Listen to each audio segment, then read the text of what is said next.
Bro, Amaravati relaunch ఈవెంట్కి అయితే చిరంజీవి గారిని కూడా గెస్ట్గా పిలిచారు. ఎందుకంటే నరేంద్ర మోడీ గారు గెస్ట్గా వచ్చారు. సో ఇటు టాలీవుడ్ నుంచి ప్రముఖంగా చిరంజీవి గారిని కూడా ఆహ్వానించారనమాట. కానీ ఆయన రాకపోవడానికి గల కారణం ఏంటి? అలా దానికి ఏమన్నా ఒక ఇంపాక్ట్ ఎవరన్నా దాని మధ్యలో ఉన్నారా? మధ్యవర్తులు ఆయన రాకుండా చేయడానికి అంటే ఇప్పుడు నరేంద్ర మోదీ గారికి, అదేవిధంగా పవన్ కళ్యాణ్, మొత్తం మెగా ఫ్యామిలీకి అనుకోవచ్చు. అండ్ రీసెంట్ టైంలో చూసుకుంటే ఎప్పుడైతే ఇప్పుడు మనకు అమరావతిలో సభ జరిగింది, అంతకు ముందు ఎక్కడికి వెళ్ళినా కూడా చిరంజీవి గారిని పిలవడం కావచ్చు, చిరంజీవి గారిని ఒక ప్రత్యేకంగా ఆయన్ని పలకరించడం కావచ్చు. సో ఇవన్నీ కూడా చూసినప్పుడు చాలామంది అరే మెగాస్టార్ చిరంజీవి గారికి కూడా ప్రధానితోని ఇంత మంచి అండర్స్టాండింగ్ ఉందా, మంచి రిలేషన్ ఉందని చాలామంది అనుకున్నారు. అండ్ అప్పట్లో మనకు ఢిల్లీలో సంక్రాంతి సంబరాలు జరిగాయి. అక్కడ కూడా చిరంజీవి గారిని పిలిచారు, ప్రత్యేకంగా సన్మానించారు, ఆయనతో మాట్లాడడం కావచ్చు.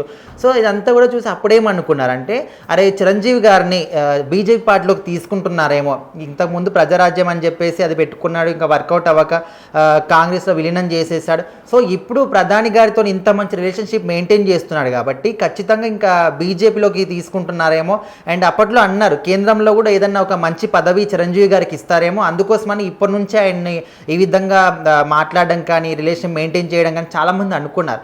సో ఇప్పుడు అమరావతికి సంబంధించి ఓన్లీ అమరావతి అనే కాదు, ఏపీ రాష్ట్ర ప్రజలందరూ కూడా అసలు ఒక రాష్ట్రానికి రాజధాని లేకుండా మన దేశంలోనే ఎక్కడ లేదు.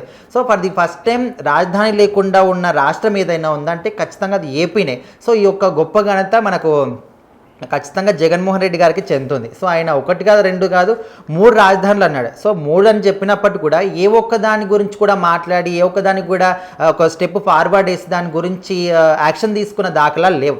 దానికి తోడు ఇంకా రాష్ట్రం మొత్తాన్ని కూడా ఆయన ఒక అప్పుల కుప్పలాగా, కనీసం ఒక సచివాలయాన్ని కూడా అరువు పెట్టి ఆయన అప్పులు తీసుకున్నాడంటే మరి ఎంత ఘోరంగా పరిపాలన చేశాడు. దానివల్ల ఇప్పుడు ప్రజలకి ఏదో ఉచిత పథకాలు ఇచ్చాడు, అది చేశాడు, ఇది చేశాడు చాలామంది అంటున్నారు.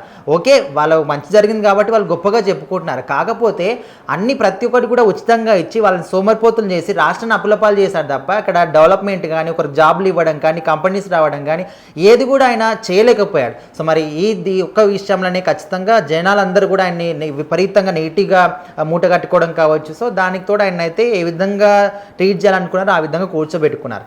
అయితే ఇప్పుడు చిరంజీవి గారు ఎందుకు ఇంత గొప్ప ప్రారంభోత్సవానికి రాలేదు? అంతకుముందు ఏది జరిగినా కూడా వచ్చాడు, ఎందుకు రాలేదని చాలామంది ఆలోచిస్తున్నారు. ఎందుకంటే ప్రధాని గారు కూడా మంచి సంబంధం ఉంది కాబట్టి ఆయనకు ఆహ్వానం వెళ్ళినప్పుడు, సరే ఆహ్వానం వెళ్ళలేదంటే వేరే విషయం, కానీ ఆహ్వానం ఇచ్చినా కూడా ఎందుకు రాలేడు అంటే అప్పట్లో జగన్మోహన్ రెడ్డి ఏవైతే 3 రాజధానులు అని చెప్పాడో సో ఆ ఒపీనియన్కి చిరంజీవి గారు సపోర్ట్ తెలిపారనమాట.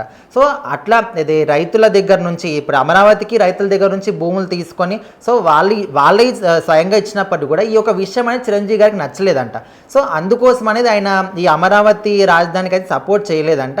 సో జగన్మోహన్ రెడ్డి గారు తీసుకున్న ఆ 3 రాజధానులకి సపోర్ట్ చేశాడు కాబట్టి సో ఇప్పుడు ఈ అమరావతికి ఇక్కడ రైతుల భూమిని తీసుకొని ఇక్కడ చేయడం అనేది దానికి ఇష్టం లేదు కాబట్టి అందుకోసమని రాలేదేమో అని ఒక ఆలోచనలో కూడా ప్రజలు ఉన్నారు. మరి ఇది ఎంతవరకు నిజమో, లేకపోతే ఆయనకి ఏదన్నా పర్సనల్ పనులు ఉండి, లేకపోతే వేరే షూటింగ్లో ఎక్కడైనా ఉండి, బిజినెస్ పరంగా కావచ్చు, వేరే దేశాలకు వెళ్ళి ఉండొచ్చు, రీజన్ ఏదైనా ఉండొచ్చు. కాకపోతే జనాలు అయితే ఈ విధంగా ఆలోచిస్తున్నారు. మరి అది ఎంతవరకు నిజం అనేది ఖచ్చితంగా ఆయనే క్లారిటీ ఇచ్చుకోవాలి, లేకపోతే ఆ పార్టీ వాళ్ళు ఎవరైనా క్లారిటీ ఇచ్చుకుంటే తెలుస్తుంది.